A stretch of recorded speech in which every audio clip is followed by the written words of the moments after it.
Get into why it took me so long and to make a video, why this and that. I told y'all going into this game that the Fever was going to win.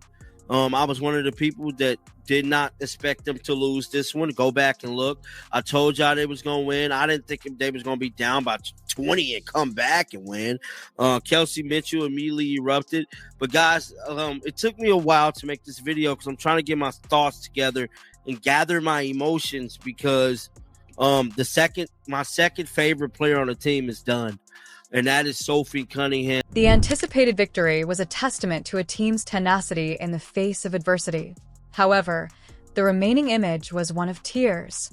These were tears of tiredness, not delight.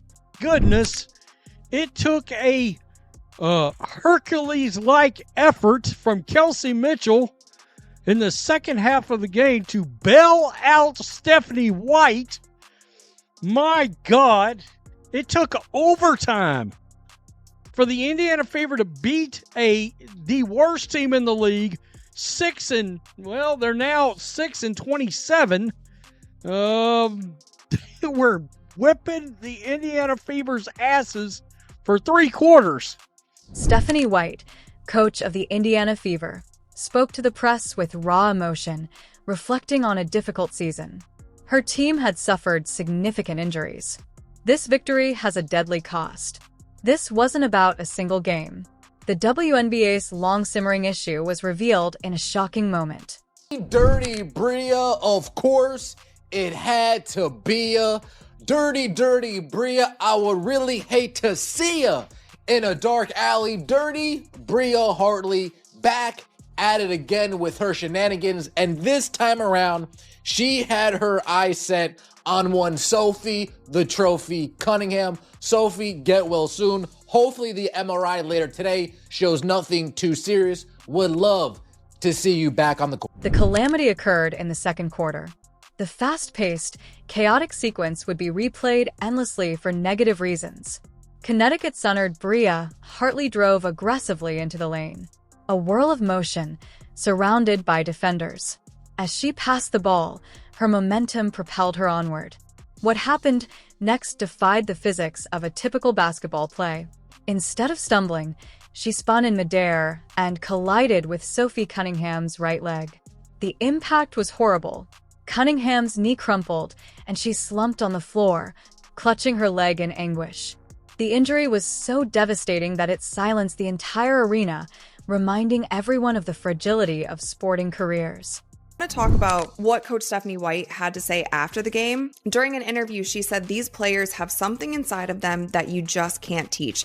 They bring it out in each other, and it allows us to get through these incredibly tough times. It gives us a chance. I'm so incredibly proud of them for continuing to believe. And that is something where I feel like the media or other players have said that the Fever have locker room issues, and we even heard that last season.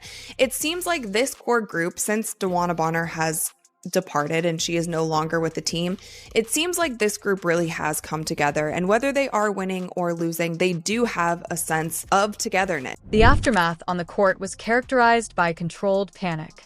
Teammates raced to Cunningham's side, concerned and creating a protective circle around the fallen star. After the medical crew was summoned, the game came to a halt for many minutes. It was replaced with the dramatic drama of a serious injury. As the astonishment faded, a smoldering rage emerged. Sophie Cunningham, oh man, I got to tell you, this victory, it came with a big price. Bree Hartley, let me just start there because we've got Sophie Cunningham's sister and mother weighing in on the league, and Bria Hartley right here. This is Hartley right here coming in. To slide over right there. And Hartley just kind of falls and and she crushes in immediately on the knee of Sophie right here. She went down hard. And that was it. That's like she tried Sophie to slide was over upset. Right there, and Hartley just kind of falls and in collision right with there that once lower leg. again into the knee. They had to pull out towels to sort of cover the situation up. Bria Hartley getting absolutely destroyed by everybody. The refs made no call on the play. They viewed the incident as an accident caused by the player losing her equilibrium. However, some observers perceived a more sinister motive. Cunningham was unable to put weight on her leg and had to be carried off the court. The question hung thick in the air. How can something so violent be part of the game? The appearance of a single damaging photograph escalated the question into an accusation. Fever with a hell of a comeback versus the Connecticut Sun. We're going to get to the good, the bad, and the ugly. Let's start with the ugly. Prayers up for Sophie Cunningham. One half of the Blonde Bombers. Sophie, the trophy, is done for the season with a horrific lower leg injury. I don't know if it's her knee. I don't know if it's an Achilles. It looked bad. She's going to be done for the year. I don't know how much longer the Indiana Fever can continue to survive with these injuries. I just have to be honest. I got to be real. We lost Sydney Colston to a torn ACL. Ari McDonald broken bone in her foot. Caitlin Clark has played like 12 games all year or something like that.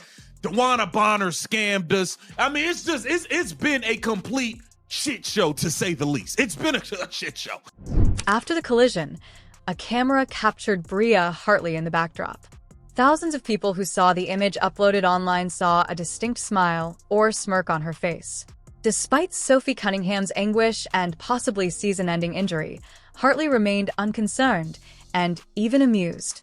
The image went viral and became the primary evidence in the court of public opinion.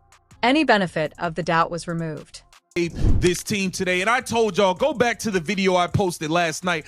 I told y'all Bria Hartley is a dirty player. She's no different than Dejanay Carrington. It just doesn't get as much publicity because the Connecticut Sun stink.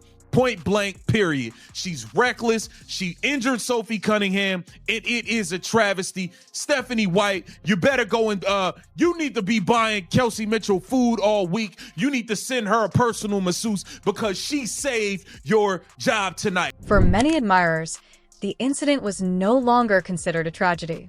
The smile demonstrated evil intent. It changed Hartley from a sloppy player to a cunning villain. Driving in, Sophie Cunningham, or Kelsey Mitchell comes down. Sophie Cunningham overhelps, and Bria Hartley just kind of plows through her leg by the looks of things. So I need to see where she plows through. She kind of plows through the knee, and Sophie's holding like her patella. She's holding her patella. It does look like it's a patella. It's a patella injury. Normally, people will hold higher in their knee if it's a knee ligament injury. Sophie Cunningham's family was outraged, even more so than the public. They refused to allow the story be influenced by league pronouncements or journalistic impartiality. They went to war. Hartley's mother, Paula, attacked her on social media, calling her a disgruntled player who causes trouble everywhere she goes. She also accused her of being rude and acting out of control. The mother's protective wrath was hot and unfiltered. Lindsay, Sophie's sister, directed her fire at the league offices. In a piece that became a rallying cry, she suggested hiring officials who can call a consistent game and safeguard athletes, rather than focusing on identifying players who criticize poor calling. Pathetic. We were talking about a couple things when it came to Stephanie White, right? And one of the things were, does she really care about winning? Now, she looks very effusive, right, on the sideline, giving a lot of energy, looking like she cares, getting pissed off. It was times where Caitlin Clark even had to hold her back from yelling at the refs, right?